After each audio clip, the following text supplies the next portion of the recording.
आपको बताना चाहता हूं कि ये यात्रा हमने शुरू क्यों की।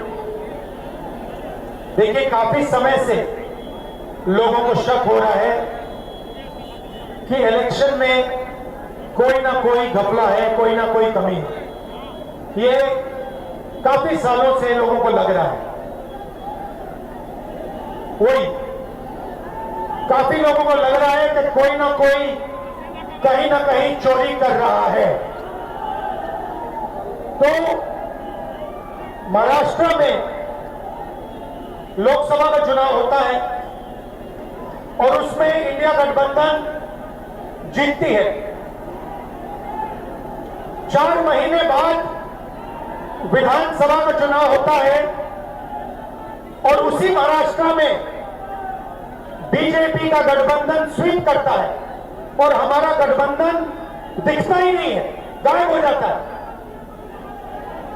हमने जांच की तो पता लगा कि 1 करोड़ नए वोटर लोकसभा चुनाव के बाद 4 महीने में इलेक्शन कमीशन ने जादू से पैदा कर दिए। और जहां भी बीजेपी जीती है, जहां भी नए वोटर आए थे, वहां बीजेपी जीती है। हमारा वोट कम नहीं हुआ। इंडिया गठबंधन का जितना वोट लोकसभा में था उतना वोट विधानसभा। बीजेपी को सारे के सारे नए वोटर मिले। तो हमें शक हुआ। हमने इलेक्शन कमीशन से कहा कि ये आप हमें समझाइए, ये 1 करोड़ वोटर कहां से आए, कौन है। इलेक्शन कमीशन हमें कहता है हम नहीं समझाएंगे, हमें कोई जरूरत नहीं है तुम्हें समझाना। फिर हमने उनसे कहा कि देखिए, आपने सीसीटीवी लगा रखे हैं, कानून है कि सीसीटीवी, जो भी सीसीटीवी मांगेगा, जो भी पार्टी सीसीटीवी मांगेगी वो देना पड़ेगा। वो कहते हैं सीसीटीवी नहीं देंगे। फिर हमने कहा देखिए, वोटर लिस्ट दीजिए, हमें बताइए, हमें पता लगाना है ये कौन है। कहते हैं इलेक्ट्रॉनिक वोटर लिस्ट नहीं देंगे। फिर हमने कहा कि हम थोड़ी गहराई से पता लगाते हैं।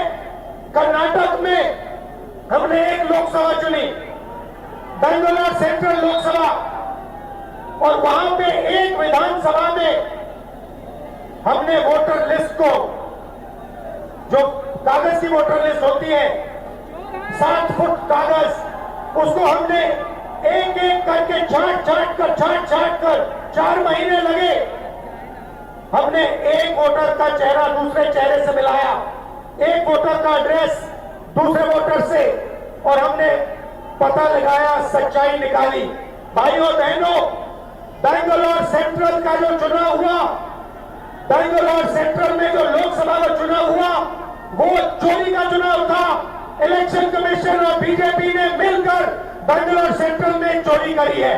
मैं आपको ये गारंटी देके कह रहा हूं, मेरा प्रेस कॉन्फ्रेंस देख लीजिए, उधर लिस्ट बनी हुई है, डुप्लीकेट वोटर फॉर्म 6 में अलग अलग एड्रेस, एक छोटे से घर में 50 अलग अलग वोटर, गलत एड्रेस 0। हमने 1 लाख ऐसे वोटर देश को दिखा दिए। और इलेक्शन कमीशन क्या कहता है? इलेक्शन कमीशन मुझे कहता है आप एफिडेविट दीजिए, मुझसे एफिडेविट मांगता है, मगर जब अनुराग ठाकुर वही बात कहता है जो मैं कह रहा हूं, उससे एफिडेविट नहीं मांगता है। तो भाइयों और बहनों, इसके बाद उन्होंने क्या किया?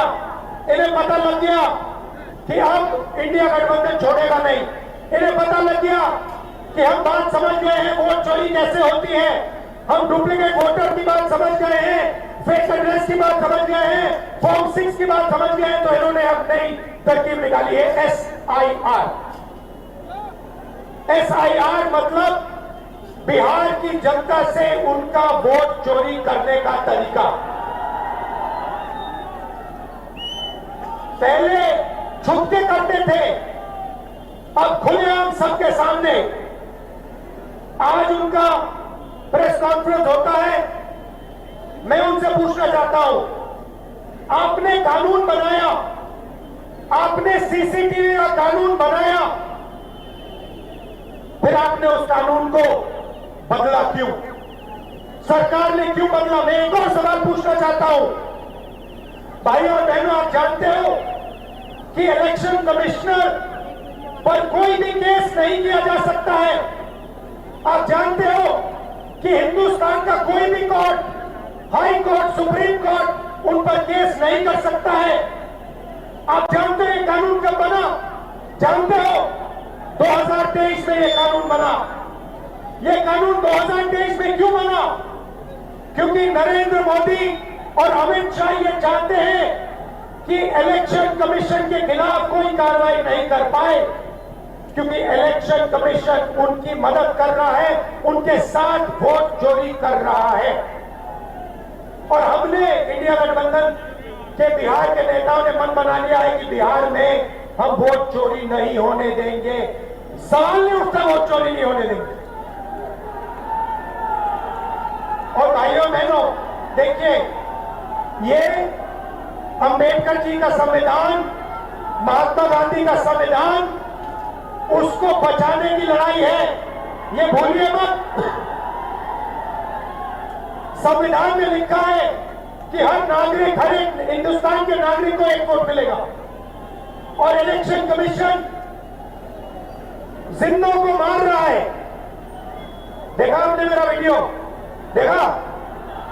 जहां पे मरे हुए लोगों के साथ में चाय पी रहा हूं। इलेक्शन कमीशन ने जिंदा लोगों को मार दिया। आज मैं मिला जिन्होंने पिछले चुनाव में वोट किया, पिछले चुनाव में वोट किया, वोटर लिस्ट पे नाम था उनका, 4-5 चुनाव में वोट किया है, उनका नाम काट दिया। मैंने उनसे पूछा तुम्हारा नाम क्यों काटा? कहते हैं ऊपर से ऑर्डर आया है। ऊपर से ऑर्डर आया, किसका ऑर्डर? नरेंद्र मोदी का ऑर्डर, इलेक्शन कमीशन का ऑर्डर। और ये बिहार में लाखों लोगों का वोट काट रहे हैं, किसी को मार रहे हैं, कह रहे भैया ये मर गया, किसी को कहते हैं ये गरीब है तो उसको वोट नहीं देंगे। और ये 65 लाख लोगों का वोट काटा है। क्यों? अदानी और अंबानी की मदद करने के लिए कि वो आपका पूरा का पूरा धन आपसे चोरी करें, आपको रोजगार न मिले, आपकी जमीन उठा के ले जाते हैं, जो भी कंपनी चाहते हैं ले जाते हैं। और अब जो आपका हक है, जो आपको संविधान देता है, जो आखिरी चीज बची है गरीबों के हाथ में, वोट, वो भी आपके हाथ से वो छीनने की कोशिश कर रहे हैं। और खुलेआम, बिना डरे, इलेक्शन कमीशन के लोग कहते हैं कि हाँ हम करेंगे, हम वोटर काटेंगे, हम वोटर जोड़ेंगे और हम आपको बताएंगे नहीं, हम आपको वोटर लिस्ट नहीं दिखाएंगे। क्या कर लोगे? मैं आपको बताता हूं क्या कर लेंगे। आप देखना, जनता की शक्ति हम आपको दिखाने जा रहे हैं, बिहार की शक्ति हम आपको दिखाने जा रहे हैं। और मोदी जी, अमित शाह जी और इलेक्शन कमीशन के लोग ये समझ लो, ना मैं आपसे डरता हूं, ना तेजस्वी यादव, ना बिहार। और सच्चाई, भाइयों और बहनों, ये वोट चोरी की सच्चाई मैं आपको गारंटी कहकर दे रहा हूं। जो मैं कह देता हूं, मैं छोड़ता नहीं हूं, मैं गारंटी कह रहा हूं, वोट चोरी की सच्चाई हिंदुस्तान के हर नागरिक के सामने, आंखों के सामने हम रख देंगे। भाइयों और बहनों, रात का समय है। अब देखिए, यहां पे सरकार ने, देखिए बिहार की जनता का दम देखिए। यहां पे पुलिस वालों ने क्या किया? यहां पे हमारी मीटिंग का बैरिकेड लगा दिया, लगाया ना, मगर हम सीधा आके बैरिकेड के सामने आ गए, पुलिस वाले हट गए और हम स्टेज पे आ गए। ये है आपकी शक्ति, ये है बिहार की शक्ति। और आपने देश को रास्ता दिखाया है, भूलो मत। जब अंग्रेजों की लड़ाई थी, आप लड़े थे, अब फिर से इन्हीं लोगों से लड़ना है। वोट का जो अधिकार है उसके लिए लड़ना है, संविधान के लिए लड़ना है। आप सबका दिल से बहुत बहुत धन्यवाद। रात का समय है, आप सब यहां आए। इंडिया गठबंधन के जो नेता हैं, तेजस्वी जी हैं, बाकी नेता हैं, उनका मैं धन्यवाद करता हूं। नमस्कार, जय हिंद, जय बिहार। बहुत बहुत धन्यवाद।